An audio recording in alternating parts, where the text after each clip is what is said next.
during the summer anyway. So it wouldn't even be a big deal for me to do it. It would just be me doing what I normally do, but leaving where I live.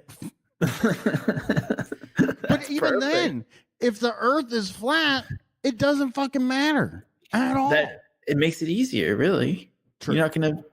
It's not as much work on your legs. I wish flat Earth meant there were no hills. Look out! All right, here's Kyrie. You said you're joking, and then you weren't joking. So which is it? Okay. Good start. You know what it was. You fucking know. When he said he was joking, it was to get people to stop bugging him online. I've apologized before. You know, I've had to apologize. The only real way to fucking do it is to just be like, you know, I didn't mean it. I'm sorry. Yeah, exactly. And that's it. It's easy. Yeah. Don't say you're joking, though. Like, I think I was joking is bad. That's hard. Yeah. You said you were joking, and then you said you're serious. Why didn't he just stick with joking and then sit at home and be like, the earth is so flat? He's in public. Well, I mean, hopefully after this, I'm done answering. Good. Let's clear it up for good. You never have to be asked again. For good. I mean, people are gonna ask me regardless, but I think this is really funny because now he's in the same situation now that he was in there's no living. He actually probably, instead of apologizing, he should have like tripled down on it and could have been like, he could have gotten like speaking gigs or something. He could have written a book. Oh yeah. One of my dreams in this whole world is like I'm telling you all my hopes and dreams, I guess. One of my ideas. That's the power of the apology, really. It opens you up. And one of me and Brett's ideas very early on was to make a website for Street Fight that is a libertarian website where we just say that we're libertarians and it's got all this info. We would record a couple, like 2 or 3 fake libertarian podcasts so that if you click the link, it would play a libertarian podcast so that we could get hired to do libertarian conferences and then goof on them on stage. But very lazy when it comes to that. Yeah. But I think it would be so fun to convince people you're a libertarian and then do conferences and fucking. Yeah, or even just like upload the same episodes, but with just like different title, different SEO, and send it into libertarian podcast world and see, maybe they'd be into it. Maybe you could just trick them that way. Adeline, I wonder what you're thinking. Behind those eyes, I can see your gears spinning fast.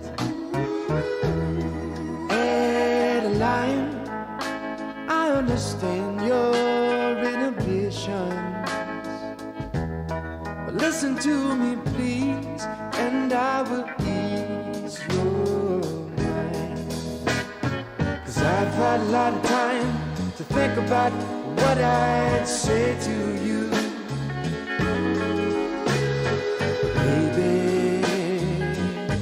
There's nothing to say,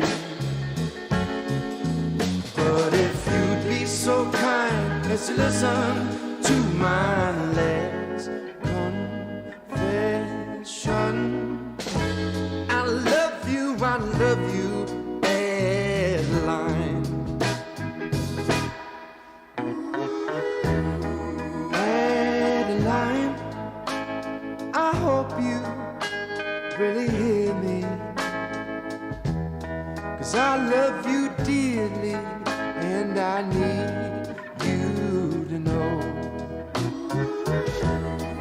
Adeline, I can't live without you, so please let me tell you what I came here to say. Won't you listen? listen to me. 'Cause I've had a lot of time to think about what I'd say to you. Maybe you're right, and there's nothing to say. But if you'd be so kind as to listen to my last confession, baby, I love you, baby. I need your love. Adeline, I love you. I need you. Adeline, I love you. I need you, baby. Adeline,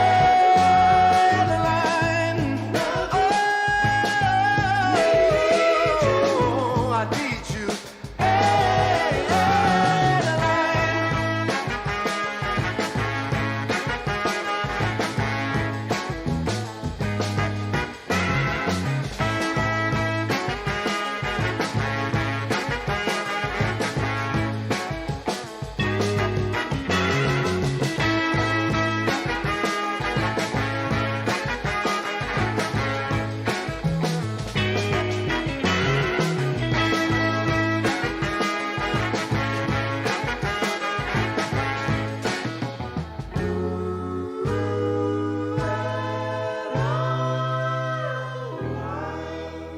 Patriot Takes is like a really stupid, like it's like a making fun of liberals, but like, or making fun of conservatives, but in like a really crummy, It's not like funny it's way. like the libs of TikTok guy, right?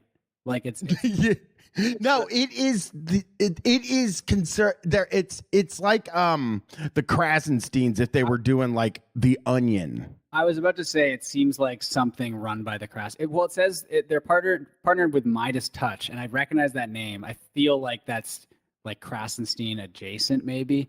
But that's It one of is. those like what is it? Occupy Democrats, which is run Yes. by like a different set of identical twins from Florida, apparently. No, Which is so they got in trouble last week. Occupy boy. Democrats did. I didn't. What did they do? They didn't apologize Oh, okay. because they're so like they don't care. But they what they did was they outed somebody's daughter, a Republican politician's daughter, and or they had been outed, and they started like hitting her with shots for like being like gay and having conservative parents. Right. So people were like, that's inappropriate. I don't think you should do that. Yeah. The Krasensteins are apparently in like a big like Bitcoin scam thing right now, or some sort of NFT thing, which is like the least surprising thing ever. But it's like a website called like BitClout, and I've heard of it. that's their big thing right now. Yeah, I need to kind of delve a bit deeper into it because they really fell off the map the past like 2 or 3. Did they get banned from Twitter? Am I Yes. missing things? They did. Okay. Yeah, they got caught making extra accounts. Right, because they were like pretending they were like posting as their wives or something, which is so good. Oh, They were also, guys. I think they were also like responding to themselves, you know, where they were like, oh my God, Brian Krasenstein, you're fucking crazy for that one. Right. And it's like him doing it. Yeah. I love guys.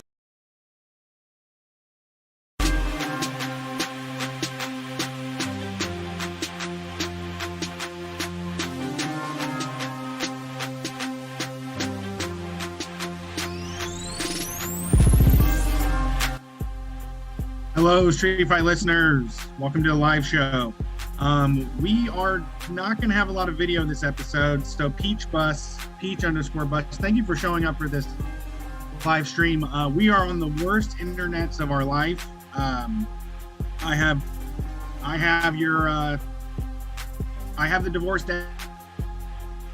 package with wires that have not been changed, and Brian's in the middle of nowhere roughing it in a parking lot. So not going to be a lot of activity on the stream today. But we would love to still chat and hear from all y'all. Of course, that's what we're here for. We do it every single week. We're not going to stop just because the internet says no. We'll be yelling this out the fucking window if we have to. So thank you for everybody that is listening, and thank you to the Street Fight community. It really is all of y'all. Jack Sullivan posted the other day in the Facebook group, and he's somebody I'm proud to call a listener. And there's so many of you that have made a wonderful community. And forward in this fucked up world, community is going to be the biggest thing that holds us together. Talk to your neighbors, and don't say everything on the internet, and get to know everybody around you, because it could be important. But that's the world we're heading in, and Street Fight will be here, narrating the whole thing for as long as we can, even if it's on walkie-talkies. But tonight we have a very special Street Fight because Brian is in the middle of a horrible situation. One of our favorite things about Brian is he always finds a horrible situation. This is the most last night and right now are the two most horrible parts of my situation. Okay. After this, I think I'll be okay. But I have been stressing all day trying to set up something to do a podcast. First, I got to tell you. Okay, I'll just start from the beginning. My wife, really wants to look at stars. Is specifically she wants to see the Northern Lights and Sure. the Milky Way or whatever. The magical Aurora looking Borealis. stars. Yeah. The magic shit. I spend, we're talking about months figuring out, okay, where is the best place closest to me that you could go and really see some fucking heavy stars? Mm-hmm. And I find this place called Alpena, Michigan, which has, they have really incredible 3 dark parks, which is crazy. Usually you can't find 1 dark park. There's none where You drive 2 hours to get to the Ohio one, right? Yeah, and it's not even that good, right? It closes early, which is insane. I don't know, man. We gotta kind of bend the rules for the dark park. Maybe not have normal business hours for that one. Okay, great. So I'm like, okay, there's a camper here that I could rent on Airbnb because there's not really any hotels here or anything. Okay. So I rent this camper, and it says it has Wi-Fi. It says it has cable, and it's got a TV in there, and it's got air conditioning. So it's looking like, hey, yeah, it does say glamping on the thing too. It says you're glamping. I swear to God, on the ad. And I'd peg you for a glamper every time. Yeah. So first thing that happens when I've been sick also for 3 days. So just can't get that COVID though. Just can't seem to. Yeah. Everything else. I know. So I get sick, and I'm tired, and my wife drives all the way here because I didn't feel like I could drive because I was too tired. Yeah, reversing the roles. Wow, that's amazing. Big new Way to thing. go, Brian. You didn't throw a fit and yell at her. You didn't insist on driving, even though you had a stomach ache and were barely alive while you were driving the whole family. Exactly. I felt like I was going to. I just needed to sleep. Yeah. I feel a lot better today, but so we're driving up here. Everything's going great. I'm like, she'll sit outside. I'll do the podcast. And then go in and watch wrestling when it's over. It'll be a nice little night. And then tomorrow we'll go, to another place and see stuff and then see the stars at night. So that's my plan. And I get here, and the guy immediately, he calls me and he says, the lockbox is broken. So I need you to call me to check into the thing, which, now you're trapped in his wacky world already. Yeah, and I never want to do that. I never want to talk to the guy. That's why you do Airbnb. We don't see each other. You have no idea. I know. Don't want to know what you look like at all. Yeah. So I fucking call him, which he calls me 3 times, by the way, on the way here. Hey, when you're going to be here? Holy moly. So I know. I get here. He comes over to let me in, and this like really ominous thing he says. First, he goes like, the Wi-Fi isn't that great over here. Uh-huh. I didn't want to put an extra internet in here because I don't know when the place is going to be rented and when it's not. And so we're kind of standing there. Yeah, that's not good at all. You're in trouble. If someone starts telling you that they're like bad at business, like you're the customer and they're like, I'm really bad at business. So the next thing he says to me, dude, he's like, well, it doesn't have cable, but it has an antenna. And we're like, okay.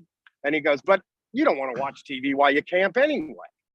And I was like, all right, this is fucked. Yeah, if I wanted to camp, I would have rolled up a little backpack on my back and went somewhere and laid it down. I went to a fucking internet website on my phone on 5G and said, I want to glamp.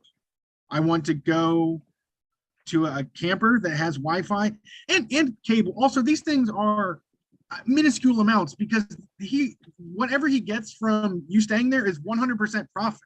They're not investing anything in it. It's just shit he already owns. Exactly. So he could just have the internet there.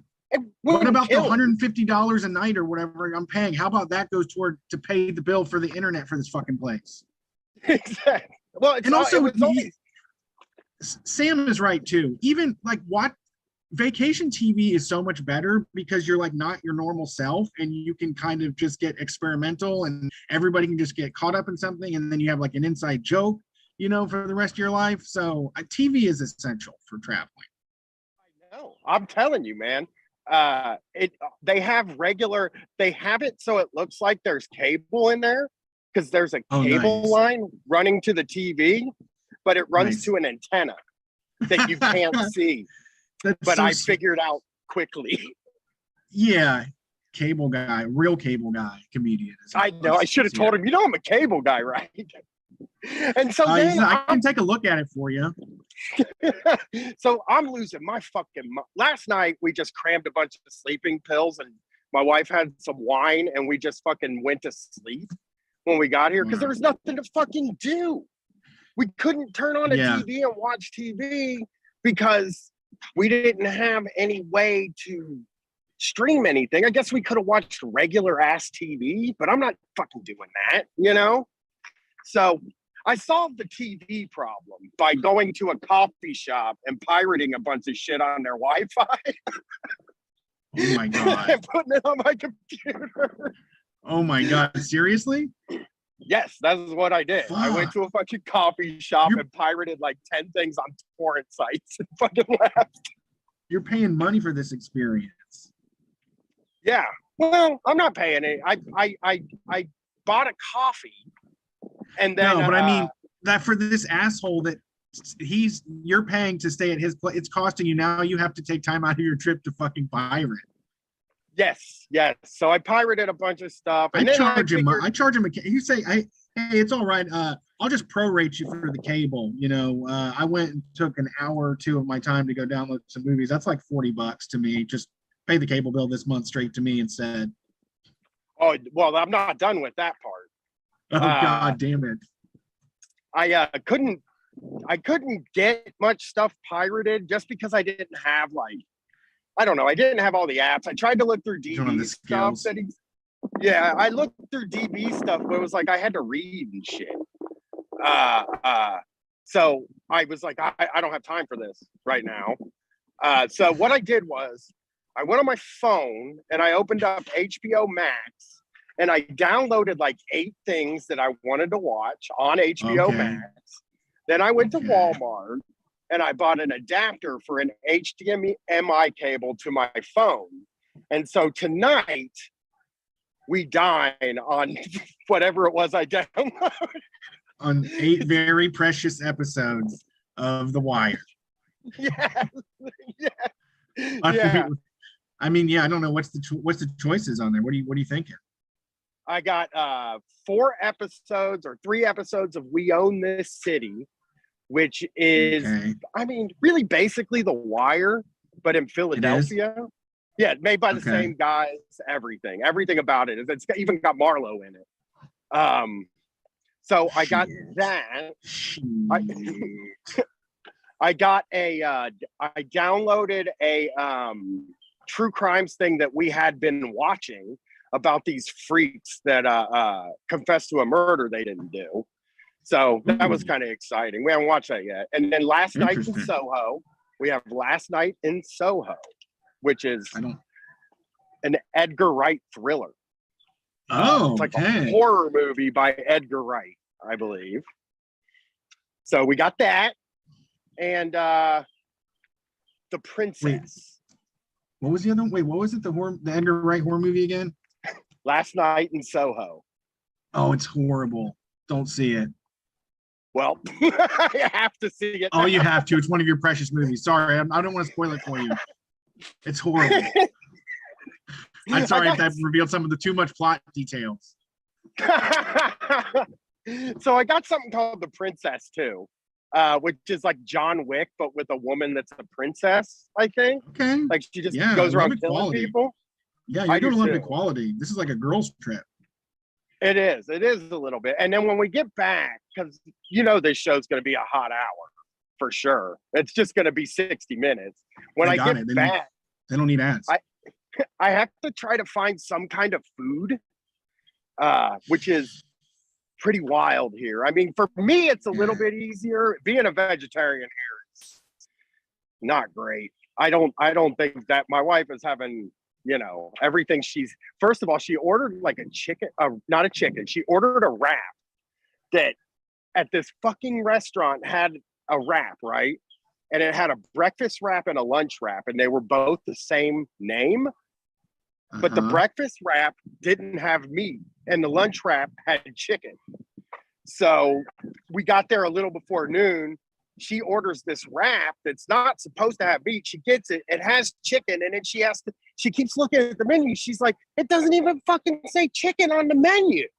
And then she looks, and there's like another piece of paper that's a lunch menu, and it's the same name, but it has chicken in it. So that got fucked up. And yeah, the food here is a little bit, I don't know. I do not know about the food situation, but I don't want to cook because the water smells like shit. The Coney Islands aren't very welcoming to vegetarians. I don't think this isn't a Coney Island joint though. Oh, this is a type of place with some Coney, because I already have decided I'm getting Coney Island sometime while we're here. I just probably gonna have to drive about an hour and a half. Oh my God. I mean, so you're going to get all your money back, right? You can write a book report on this and get all your money back from Airbnb, you know? Well, okay. People did say I should ask for a refund, and I really want to ask for a refund, right? But the guy is staying in the house right next to me, so I don't want to fucking request a refund now and then have him walk over and knock on the door like, are you requesting a refund? So yeah, if he's already probably going to call you because he has your phone number. So he's probably already going to step that even when you get back to Ohio. He sounds like that type. I know. But when I get home, I don't want to leave him a bad review either. You know? He deserves it. Yes, it's stop with this millennial ass bull crap. Bad thing. We can point out when people are bad and shitty. It might be their mental illness. He needs to get it checked out. He's promising shit to people and putting them in a nightmare scenario, and now they're spending hundreds of extra dollars and taking hours out of their fucking trip to accommodate this fucking piece of shit that shouldn't be in charge of anybody's stay anywhere. This is why Airbnb shouldn't be a thing, because it's like my daughter could do a better job. She wants to be a hotelier when she knows that like you have to have shit ready to go. You do not. She is like a perfectionist when it comes to running a hotel. Yeah, this is my last Airbnb. It's over. I'm done. They won. They fucking won. I lost. Yeah, I stopped. Outrageous, and then I started realizing that like these cheap hotels are good enough for me. I'm not like I said, I won't do a Super 8 ever again in my life, but some of the other stuff, it's really not that big of a deal to me. I mean, I could be in a conference room right now doing this and just getting it done and being done and then having a TV, then taking a shower, like all that stuff I could have had, but no, fucking, there's only one hotel. It's a Holiday Inn Express. And I felt like that sounded gross. So I did not want to go there. Really? You're too bougie, dude. No, I like a 4-star hotel. Like I like to go 4 or up. Holiday Inn Express, like at least they are updated. They're like a modern company. They're not like falling to pieces. Like Red Roof Inn is falling to pieces. Holiday Inn Express is like on it. They're still competitive. Yeah, I mean, I know that Airbnb is wrong and it's bad, but it's like also cheap. And like the reason I used it for this trip specifically is because there just aren't a lot of hotels at all. Sure. Because no, I get it.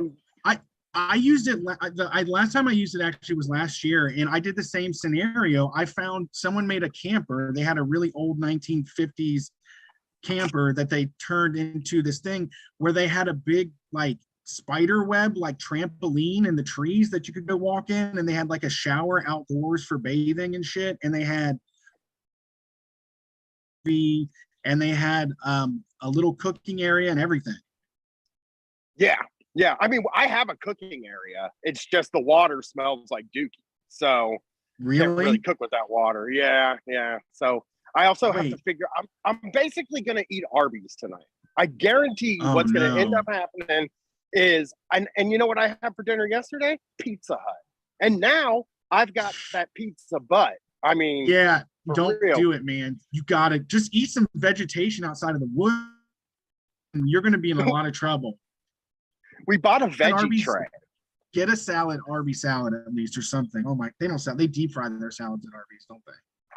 Yeah, but I don't want to honestly, I don't want to take craps while I'm here.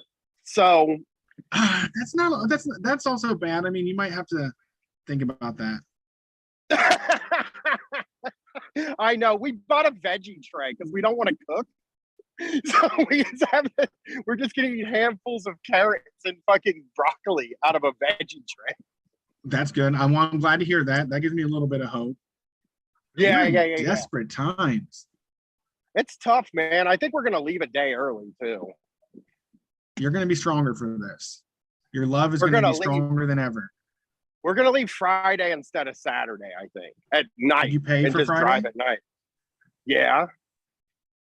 God damn it! You got to tell them the whole story, dude. You got to tell them that it ruined everything. It made a night. You need to get all your money back, and you need to. I mean, you need to threaten telling about the amenities they offer and for letting like scam artists. I mean, I would get all. I'm. It's horrible. It does feel like I'm pretty pissed about the Wi-Fi. I think, and it's only because also like, okay, fine. I'm a roughing it guy and I could download stuff, but the shit water is like too far. Exactly. The water being bad. It's like when we stayed at the place in Florida where the water smelled bad. But we're here for farty pants it's water. That farty pants water. Exactly. It's the worst shit in the world, man. And it's just like, okay, so I got to drink bottled water. I'll tell you another quick story about earlier today. What I did was I got up, I got a big pan, I poured bottled water in the pan, and I put it on the stove, and I went to heat it up. I heated it up till it was hot, and then I grabbed a towel because they don't have washcloths for some reason. They said they had washcloths, but all they have is towels. So that kind of fucked me a little bit. So I grabbed a towel.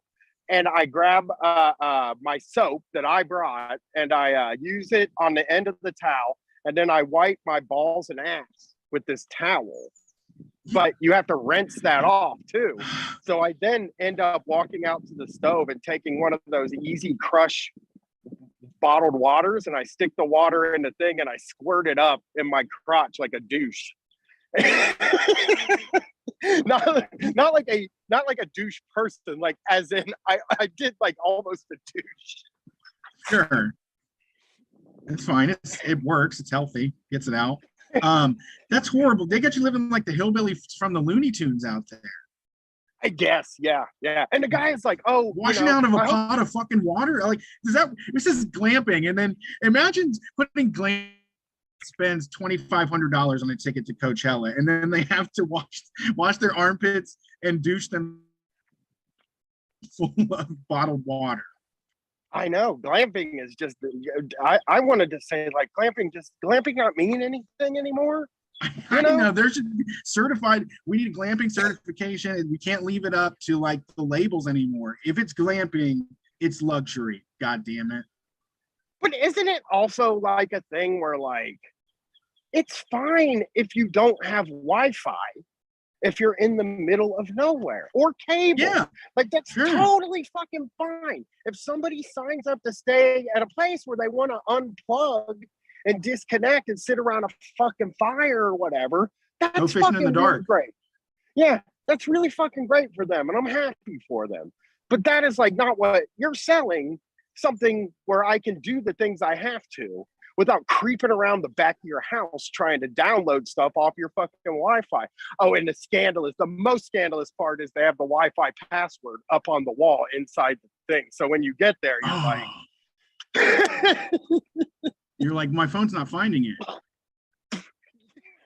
Yeah. And he's like, oh yeah, it's hard. And you know what? I almost wanted to go knock on the door and say, you could move your router to your garage and we could both have Wi-Fi. But what my guess is that he wouldn't have it all the way on the other side of his house. So he's like, fuck that. I ain't doing that. Right. Well, my TV's over on the other side. I need the best connection over there.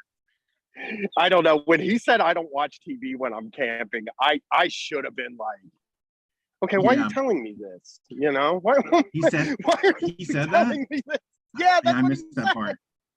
Fuck yeah, that. That's what he said.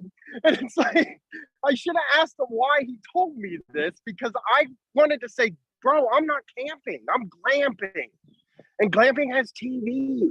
He was like, no, they just make you check the box that says you have Wi-Fi and cable. Nobody's going to fucking use them. We just check the box. Oh, they have a Roku in there too, Brett.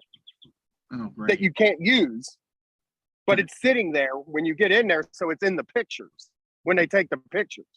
Look for an antique. Look for antique stuff, even if it's the fucking faucets, and just yank them out. Because sometimes in those old campers, like parts can be rare. So I would just start junking that thing from the inside, kind of like when you steal stuff from work slowly. Well, it's not an old camper though. I'm not in like one of those silver things. It's like a new style camper. So yeah, yes, it is psycho what's happening to me. But you know what? I'll be better for it in the end. Maybe. I don't know. That sucks, man. It's like it's hard. I mean, really, you get so much out of just knowing these things are coming up. I have vacation coming up in July. I'm going to Ocean City, Maryland, and I'm wearing my Christmas Santa surfing shirt for it in celebration. Like, I'm already there. I don't have to do anything all day at the beach. Probably read a book for the first time in 2 fucking years. But if I showed up and like there was a car accident, or if like I wasn't comfortable staying at the place, like that would sour me. So that would fucking suck, because you don't get, vacations are not easy to come by. No. If I could get the Not money even for back us. though, that'll be sick. And like if I could get the money back, and it's like $500, if I could get that money back, that might be kind of sick though. Yeah, like you could start over. You could start over and go somewhere else than like at the end of the summer or something. Yeah, a lot of vacations because I spend my money on those instead of Legos. Yeah. I spent all my money on vacations and on hotels. If I got that money back, I could actually buy a Lego set too, instead of another vacation. Perfect. Yeah, you could show that to your wife. Thing. You could build it together with your wife. No, I don't want other people getting in on my Lego building. Oh, Jesus. Then it free up the time, But maybe if they get their own set and sit across the table from me and work on it, I'd be okay with that. But no, I do my Legos alone. Okay. Sure. Well, here's a story from NPR. I don't know if you saw this from Andrea Sue. It came out on Sunday. Go ahead and read the headline. Yeah, I listened to NPR on the way to our very progressive church that at the Unitarian church that I go to. I listen to NPR on the way, and so I think I might have missed this one.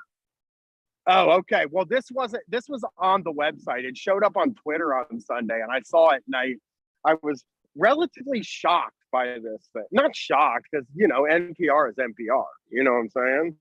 Sure. But let's go ahead and go through this, and hopefully the internet holds out through the whole thing. A generation ago, the words union shop were synonymous with auto factories and steel plants. How the world has changed. Today, coffee shops have become the face of a new labor movement as spirited union campaigns march through Starbucks stores from coast to coast. So they already started off. They started off on the most conservative foot possible. Like unions used to be for like hardworking men, not for like bitch-made millennials. That's a good point. I didn't even think about like where they were like, yeah. That's all I heard. Yeah. Used to have they never talked to their kids. They did the union. They never talked to their kids. They punched their wife if they didn't like the union. And that's whose unions is for. It's not for peoples with purple hairs. We don't want to see these kids, these days asking for more just because they got piercing in the face. Well, it is. You used to have to know how to put a rivet in a piece of steel to be in a union. Now it's all latte. Right. Yeah, that is true. Like that is like such a low key, like what? Not low key. That is what they used to use before the current like union boom started happening. Was that like unions aren't for you people? They're only for like white guys, basically, in big factories. Yeah, it's the most tired as shit, and it's like they're so far behind. I mean, I weep for NPR. They're just so conservative. They're like 5 years. This is like something to do 5 years ago. Exactly. So union elections have soared 70% in 2022 over last year, with Starbucks alone accounting for half of the growth. But organizing in coffee did not begin at Starbucks. It kicked off several years ago in independently owned coffee houses, the kind of small businesses one might think of as the least likely of workplaces to unionize, whose owners are a far cry from billionaire Howard Schultz. They don't know anything. They're so out of touch. They've never made a cup of coffee in their life. They've only had a servant. They've only paid money for fucking coffee, and they've never in their fucking life. They never even listen. Like these people are at the coffee shop, and their manager is there grabbing them by the back of their arm and saying shit in their ear, is treating people like shit. And these people are just like, oh, I love my local coffee shop. It's the greatest spot in town. Every morning, come here and pay $7. And everybody loves it. The people are here. It's like, it's so stupid. My daughter, somebody that my daughter works with was like, what do you think about a union? And it got her all scared. Sure. She was like, I mean, if you guys want to do it, I'll do it. So, in one case, in Milwaukee, 2 different union drives, 1 year apart, reveal the kind of power that unions can wield. I love that line. I love it. Whether the campaigns are successful or not. In one case, the coffee company's founder sat down with his staff, heard their grievances, and made significant changes.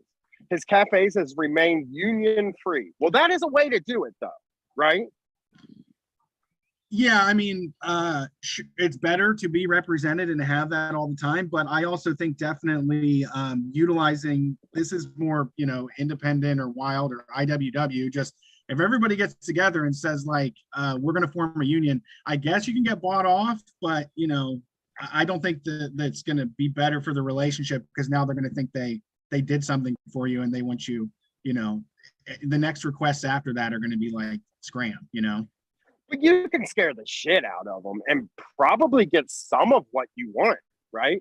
Like, that's, sure. that's the way I'm thinking about it. It's you like, can't if get you full-blown union. if it's 6 people, and yeah, if there's enough of you to just make a stink out of small business, I think that definitely is the way to go. It's better than nothing. It's better than sitting there and taking it. Yeah, and so this next paragraph, Brett, is going to make you really glad to hear. In the other, an entrepreneur's long-cherished dream of owning his own cafe and running it his own way turned dark the day his employees voted yes to a union. So that dark day where they crushed this man's dreams. So yeah, in this dream where he was asleep and he was not making the coffee, he was just hovering over people that do the job, and he didn't imagine having to pay them or take care of them or treat them like fucking humans. He like, if you want to do one, I actually do know place. Yeah, me too. It's one guy. He roasts the beans. He sells the beans. The hours are not set in stone. He's very rude to you, but he makes very good coffee, and he is the only one doing it. Like it's he only straight does up. drip, and Yeah. he only does drip coffee. He's not trying to get you a latte, or you get what you get at Right. that place, and it's good, so it stays open. But that's his dream. He doesn't want to have people up front. He does, if that's what you want, go for it. But how you found yourself in charge of people and they're telling you you're an asshole. And that's like, that's not part of my dream though. In my dream though, I got to go to civic events. I get to go to the mayor's garden party. In my dreams, people are nice to my employees, think I'm great, and they hang out with me, and they want to be my friend, and we go get a beer after work, and it's really great. And they never ask for breaks or lunches or days off. And that's the other part of my dream. Imagine he's there, he's waking up from his dream in the back of the office, and he goes, and it's like 7 of his employees are there, and they're like, "Hey, Mark, we want to talk to you." And he's like, "Yeah," and they're like, we need a lot of stuff to change here, and I think we want to form a union so that we can better represent our needs. And he goes, "This isn't a part of my dream." I'm just picturing them saying, like, it's really, you don't give us the days off we need, and we don't make enough, and we would like benefits and health benefits and stuff like that. And I just picture him sitting up in his bed sweating and freaking out from the dream. For sure. His long cherished dream, by the way. So stupid. What a way to word an article about this. This is the bullshit of like capitalism, and even like you said, the sandwich guy, he didn't make up a sandwich, or he had no special recipes. He made like sandwiches that everybody knows. These people are making everybody can do this. You're doing something everybody can do. So it's not like you're not doing much of a value add by just being the asshole in charge. And it's also something, it's like a drug where it's like the weed dealer being like, I'm everybody's favorite person. Everybody likes me. And it's like, no, they want weed from you. I mean, technically, really all you do when you open a coffee shop like this is, yes, you have to buy the equipment and know how to make the stuff to teach people. But then you don't even really have to know that. You can hire experienced baristas and they can do all that. It's really just like you get to do the decorating. That is like the whole thing. They're like children in a way where it's just like, no, I always wanted to own a coffee shop that had sort of a Western motif. Is what Right. like, the aesthetic is, the aesthetic is all that, like, that's all you do, because all the other stuff is figured out. Yeah, and then you can decide if you want to like buy bagels from another local guy that claims that he's always dreamed of making bagels, and buy cookies from a baker that's always dreamed of baking the red velvet cake cupcakes. Like, we haven't seen that shit before. Yeah. So the next thing here, Brett, it's a new heading on this. A certified letter brings a big surprise to a small business. Eric Resch got his start in coffee just out of college. He worked as a barista, then an assistant manager for Starbucks before investing in a coffee roaster and striking out on his own. He founded Stone Creek Coffee in 1993 with a vision for his business as a force for good, as a company with an obligation to care for those around it. Everyone from the farmers who grow the beans to the staff who brew the coffee. Oh no, over the this is years- a Gen X post-racist guy. He is too. He looks very Gen X. Over the years, his business grew. But even when he was overseeing 13 cafes instead of one, Oh, come I know on. that's like so not a small business. There's not very many 13 cafes, small businesses out there. Every night in his dream, he would get in his car and he would drive to each of the chains for the franchises that he let people buy from him. Or yeah, just spending the all night being the general manager. Yeah, that is a lot of. That's too many. It's one. 13. Small business is one. Yeah. In early 2019, something happened that shattered. Oh, wait, no, he said, Resch thought of himself as a boss who was accessible, someone who listened and learned. In early 2019, something happened that shattered that view. It started with the arrival of a certified letter from a local branch of the Teamsters, informing him that members of the staff had been organizing. They were asking for voluntary recognition of a union. It was a jolting surprise. Oh, wow, this is something I've never encountered before, he remembers thinking. So, all right, I think this is the New guy challenge. who sat down with him. Yeah, it's a new challenge. He got, I never dreamt of I this just would want to say, happen. I wonder what it was like when he went home and talked to his partner. Like that day, you know, these motherfuckers, man. You know, I pay more than McDonald's. So, Yeah. you know, but elsewhere, the organizing at Stone We Creek take Coffee. care of our people, right? Yeah. You agree? We take care of our people, right? Oh, and you know, he's figuring out who the person that was started Yeah. the organizing. And he's just like, we just fire them. They always been ungrateful about all the stuff we do for them. This is why I always said, don't let the commie shit into the cafe. Don't open a coffee shop if you're worried about the commie shit, by the way. You know?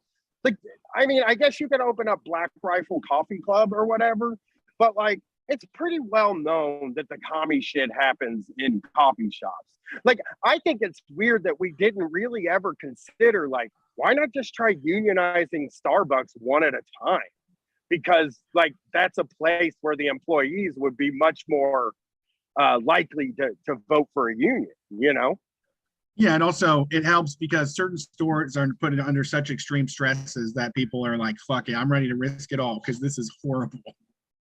Yeah, but elsewhere in the service industry, workers were speaking out. The Fight for 15, a movement of fast food workers demanding $15 an hour, made a big impression on Kelly Lutz, then a college student and part-time barista at Stone Creek. She reflected on her own wage at the time, $8.25 an hour before tips. So In he- when? 2019? in 2019, yeah. My God. He was paying $8.25 an hour plus tips in 2019. And let me explain something here.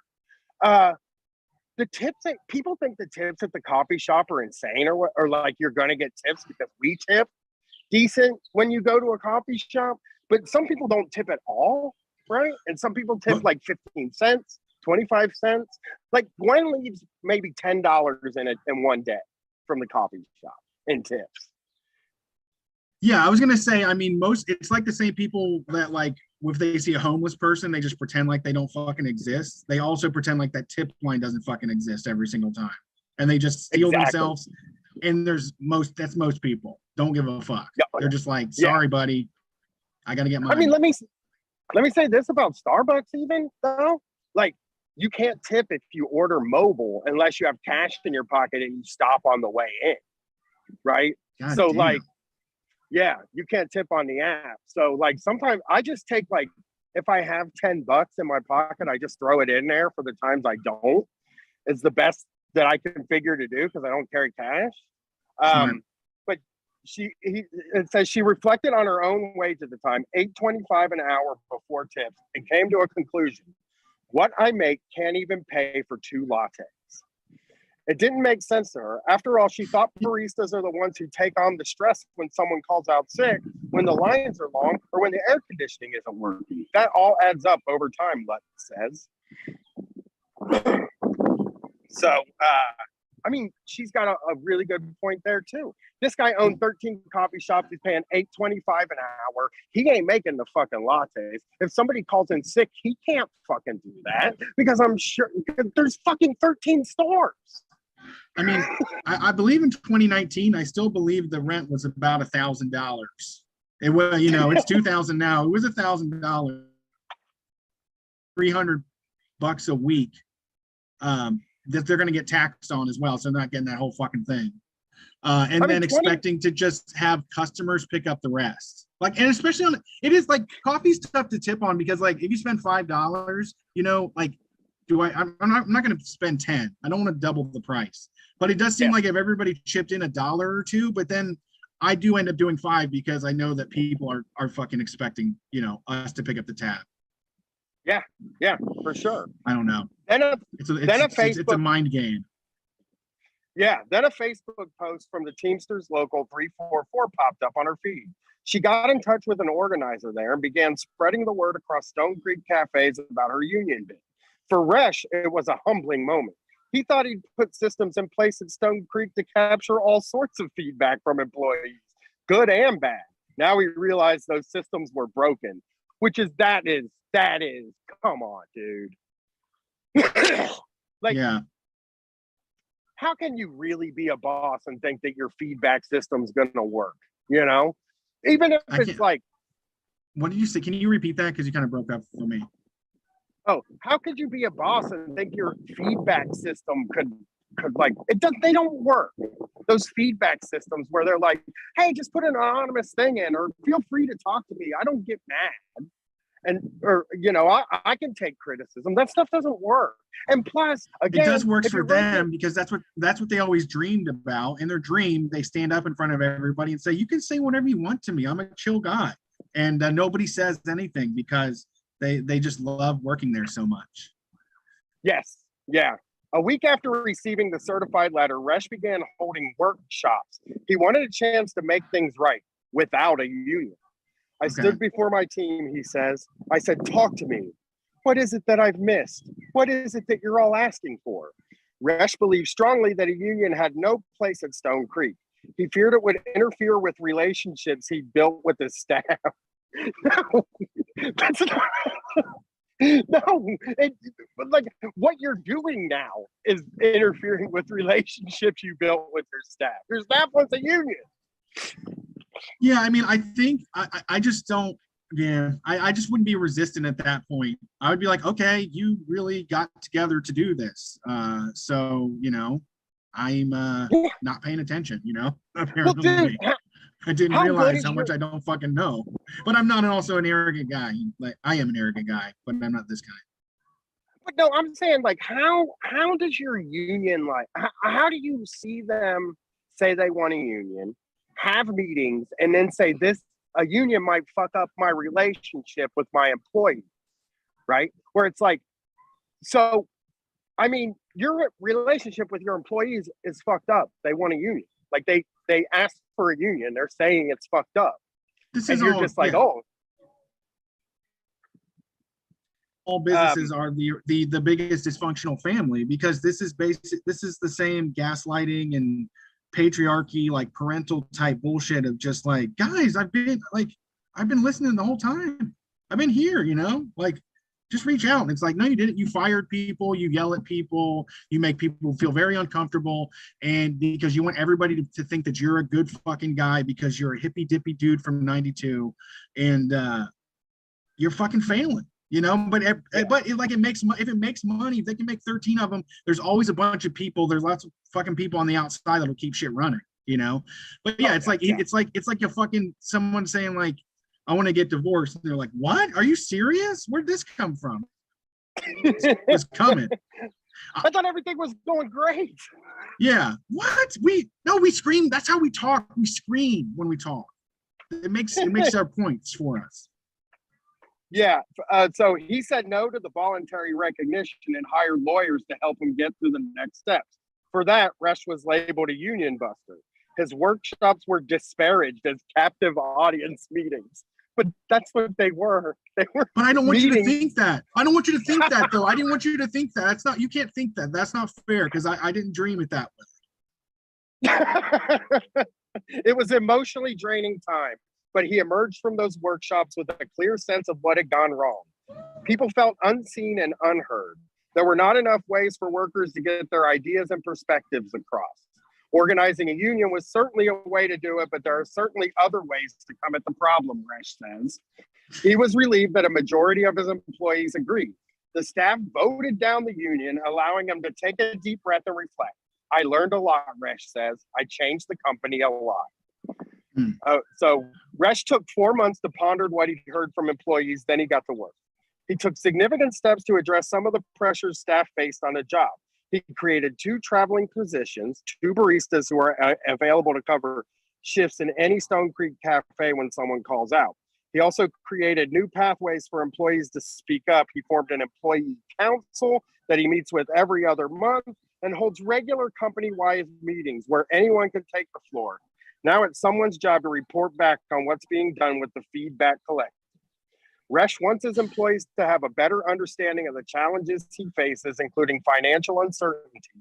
He'll open the company's books to any employee who asks, and whenever the business is facing a significant decision, such as ending its mask requirements, Resch asks the staff for input. So, I mean, listen, if things are really better for them without the union, fine, whatever. But you should have been that way from the beginning, you know? This is all corporate fucking bullshit speak, total lies. And this is why NPR is a fraud and people don't trust them, is because everyone has sat through one of the things that he's talking about. And it doesn't increase your pay, and it doesn't increase the amount of holidays you get. That shit goes down. Like, that shit decrease with time. Your bonuses go away. Little extra holidays, little the Christmas, everybody gets a butterball ham at Christmas, turns into a butterball ham lottery for one person in the building. Yeah, so it's all bullshit and lies that makes him sound good, because in the working environment, everything is to reinforce this hierarchy, and we cannot engage with each other as fully as adults on the same footing and say, listen, motherfucker, I'll make the coffee if I don't have the bills crawling up my ass. That's what I want. Yeah. I like this. I like to do this, and I show up because I can fucking deal with this. But you need to make it worth my fucking while to make you all your goddamn house and everything you fucking got. And a union's the only way to say that, because you're never going to do that. There's no way you should never take the fucking deal. Hardcore is the only way to be about it. It's hardcore in 2024 and beyond. Like, you just got, I mean, don't fucking give them an inch anymore, because we've lost so much ground on this shit already. So in 2020, a similar campaign, different outcome. Just across the Milwaukee River, less than a mile away, another union campaign the following year took a very different path. For 12 years, Scott Lucy built up his coffee credentials as a barista and a trainer while working for different Milwaukee coffee chains. Lucy lived and breathed coffee, winning barista competitions and chairing the Barista Guild of America. I would tell people my inevitable end would be to own my own cafe. In 2015, he made that happen. He partnered with 2 guys who were specialty coffee wholesalers in Berkwa, Wisconsin, several hours away. He borrowed large sums of money and put his house on the line to open the cafe of his dreams. Lucy was one of 3 owners, but the only one who worked in Milwaukee alongside the staff. It was important to him that the staff were happy. It was the vibe he wanted for his cafe. The first couple of years. This is the guy that bought it. Oh, this is a different one. Oh, sorry, I got confused. Yeah, this is a different union. This is a different story. The first couple of years, I'm pretty sure I had days where everyone liked me, he says. But a few years ago came a turning point. Lucy had called a staff meeting to discuss work schedules. Given many of his employees were college students, he would ask them to put their availability in writing once their school schedules were set. It didn't seem like a big deal until one of his newer employees balked. They pressed Lucy on why they needed to sign such a document. He tried to explain that working in a cafe is a commitment. When somebody's availability is constantly changing, it creates scheduling problems and makes it harder to run the business. But he didn't force the issue. He didn't want to fight. He stepped back and told the staff, fine, if you guys don't want to sign these, I'm not going to make you. I'm just trying to show you how important this is to me. Okay. Oh, guilt trip, Dad. Yeah, I'm doing this. I just love you guys so fucking much, and it bothers me that you don't want to be here all the time, and that you're willing to put school over what we're building here in my dream. You're building my dream right now, and you're not putting as much effort as I am into it. And I'm just like, whatever you want. Do whatever you want. I don't care, man. Just do fine. I guess don't duck out of class early. I guess I shouldn't make you sign a contract that says I promise to duck out of class early every Thursday for work. So in the pandemic, discontent soared to new levels. The discontent that had been brewing among the staff only grew with the onset of the pandemic. A couple of Lucy's employees A couple of Lucy's employees felt underpaid, undervalued, and excluded from important decisions about how the cafe would operate amid COVID. I felt like I was drowning. I felt like we were all drowning, says Steph Actor, a barista. We weren't getting the support we needed in so many ways, and it wasn't just 2020. Lucy knew there was a distrust, a lot of it directed at his business partners who were in a different part of state, but he wasn't prepared what would come next. In the summer of 2020, Actor and a coworker presented the owners with some demands: a more equitable work environment that promotes holistic wellness, fair wages, and a structure of accountability within its leadership team, they wrote in a document Actor shared with NPR. I felt like it was kind of me trying to reach out and be like, help, please. But sales had fallen in the pandemic. Lucy was already paying himself less than he made at his old job. So the answer was no, not now. Actor turned to the Teamsters Local 344 hardcore, as Brett said. We always want to be hardcore. The same union that had attempted to organize Stone Creek Coffee a year earlier and asked coworkers to sign union cards. Lucy didn't know what to say or what he could say. Under federal law, employers can't question employees about their union activities or make any promises. Like, what if I say the wrong thing, he recalls thinking. Starbucks and Amazon have spent huge amount of I love this. They don't take a single second to talk to any of the fucking assholes that deal with this guy and how little cutesy little moments he gets in. I know. He's probably so guys. mean. And also it's that thing. I'm the king on the chessboard. You're the pawns. You have to expose yourself to COVID. I'm not going to do it. Right. And like you have to think this guy was mean, right? Like, because that's the thing I've been thinking about as I read this was like, these guys are assholes. I know it. Yes. And we're getting what they think of themselves, but outwardly, if you rile up the people to unionize on you, you're an asshole. Yeah. So Starbucks and Amazon have spent huge amounts of money fighting union campaigns. At Lucy's Cafe, it was mostly on him. His business partners kept checking in on him, asking if he talked with the staff. It was the last thing he wanted to do. I need to be having conversations with people about a contentious topic? No thanks. I'll pass. I want to brew coffee and dial in espresso, he thought at the time. Fuck. In the middle of COVID? The staff asked for voluntary recognition of the union. He said no, let it go to a vote. That led to accusations of union busting. No shit, because that's what it is, motherfucker. If you're trying to stop a union from happening, you're union busting. That's a definition. It doesn't sound nice enough. I did it in a nice way, though. I stopped the union in a nice way. I didn't bust it. I just used paperwork to get rid of it. I just hired a firm. I just hired some people to get rid of it. This guy is saying it caused him anxiety. He's like, I have anxiety about this kind of thing. You know, I don't want to be in an uncomfortable conversation with my employees. It's like, dude, you own a business, dude. Yeah. You gotta nut up, dude. It's time. It's time to be the owner of the fucking business. You reap all the rewards of this thing. So what's the problem? Heavy as the head that wears the crown. Yeah, I don't give a fuck either. Dude. Yeah. Manage it. Fucking manage it and run your business.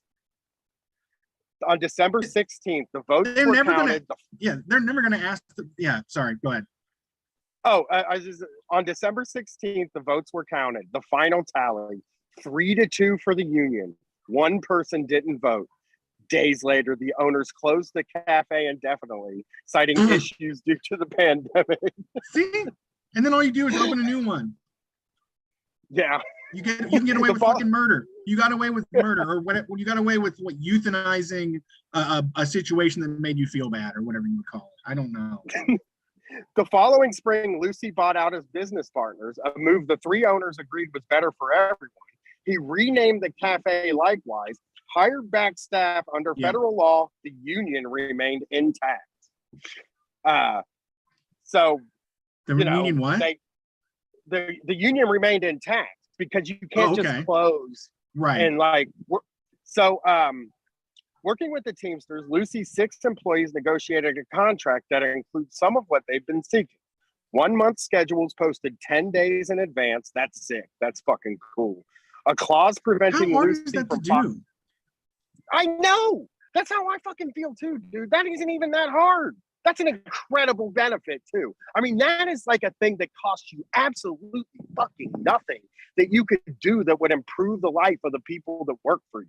Just forecast, figure out what the fucking holidays are, get all that shit taken care of early, and then tell people when to fucking be there. Yeah. A clause preventing Lucy from firing or disciplining anyone without just cause. A $20 monthly wellness stipend to cover things like yoga classes and bike share fees. All things Lucy says he largely supported. But there are other. They went all in. That's New Age Union. You get. They were like, I want yoga too. But there are other parts of the contract he regrets agreeing to, including a 50-cent an hour raise every year. He doesn't think the business can afford it. Oh my God. But there's inflation though is higher than you're paying people, you're paying people at a loss to work for you then. 50 cents a year is that's like, I think someone hands you 2 quarters for your payment, you put them in the palm of your hands and then you slap them into their face. It seems fair. It better be a whole dollar bill. The dollar bill should be the unit of measurement for raises. But it's only 50 cents on his end. He's complaining. I don't think I can do this. It's like, you can't be in business then. If you can't raise these people's pay that have been here for a year, it's not everybody, because other people quit before the year is up, and you're just giving them 50 more cents, dude. Cut them in a little bit, for fuck's sake, dude. I know. They're like, well, I mean, that's like, fuck, that's $4 per employee. I've got 4 employees. That's $16 extra a day I need to make. That's gonna kill me. But there are other parts of it. Okay, so this is the most irritating to him is what he calls the red tape. The union contracts dictate how much time he's allowed to spend behind the bar in his own cafe. And when he wants to make changes that affect the staff, such as extending store hours, he's supposed to negotiate it through the union, even after he's gotten the go-ahead from everyone on his team. I don't want an additional contract giving me rules, says Lucy. That's why I quit my job and started my own job, because I wanted to do things my way. Oh man, I hope some people are realizing, wait a second, this sounds awesome. Fucking yoga and bikes and shit. Yeah, but I think that like the reason for this article to me is like, it's like it wasn't written for like people who work. It was written for bosses, owners. You know what I'm saying? Written for owners. It's like here's 2 ways to understand how to deal with a union drive, and it's just guys complaining. They're like, yeah, just how much of a pain in the ass. Like I paid him off. I just paid him on to get him to shut up. And then this other guy is like, yeah, the union's coming for me. I can't sleep at night. They're making up. I can make coffee.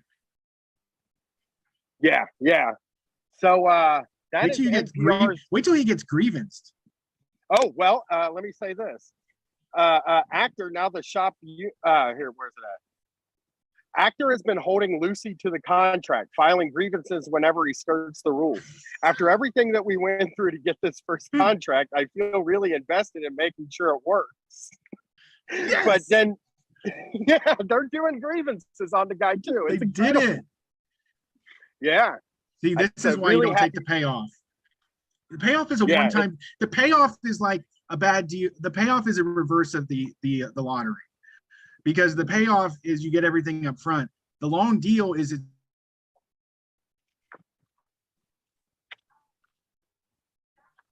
Yeah, you got to keep doing it. You got to keep fucking doing it if you take the payoff. But Right, you you have know. to keep fighting for payoffs. Yeah, just stick in for the union and do it, please, people. And I think that's going to be the show. We got an hour out here. I can go get Arby's. Thank you, Meyer Wi-Fi, for making something happen. Sponsoring the show and for having the newest snacks in the game. They do. And you're from Michigan. So you're at the origination point. So they might even have newer snacks than we get in even Columbus. That's a good point, but I already have snacks back at the shitty camper. So I'm not going to get any snacks now. I did get a Gatorade hydration because I haven't been drinking much. So I'm trying to hydrate. Enjoy washing yourself with a bucket. It sucks, but it was hilarious I'll to live, listen. dude. No, I have dude wipes now, dude. Oh, I can use XLs? dude wipes now. I don't know what they're called. Katie got them for me when I was shitting in the bathroom at the Myers. She picked the them out. XLs is like a paper towel. They're huge. Yeah. All right. Thanks for listening to Street Fight. Support the show, patreon.com/Street Fight Radio, bonus content. There's a ton of there already. As you sign up today, you get access to another podcast feed. So you get Street Fight Radio on your podcasting app. You will get a new link. On that new link, there are hundreds of bonus episodes of Street Fight Radio. You know what you get Friday, Radio. Brett? You What? know what you get Friday? You get a What's Shocktober. Shocktober Ooh. this Friday, a new episode.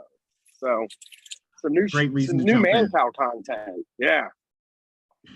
And if you want to get the shirt, it's store.streetfightradio.com, benefiting Zach Bath and anarchists in Germany. We will see you on Sunday. We'll be taking calls. We'll be in the booth. So we'll be back on Thank Sunday, God. 8 p.m. to 10 p.m. Eastern Standard Time. Twitch.tv/Street Fight Radio. That's the place to be. CRS LPFM. I forgot to say that. I'm supposed to say it every broadcast. Have a good one.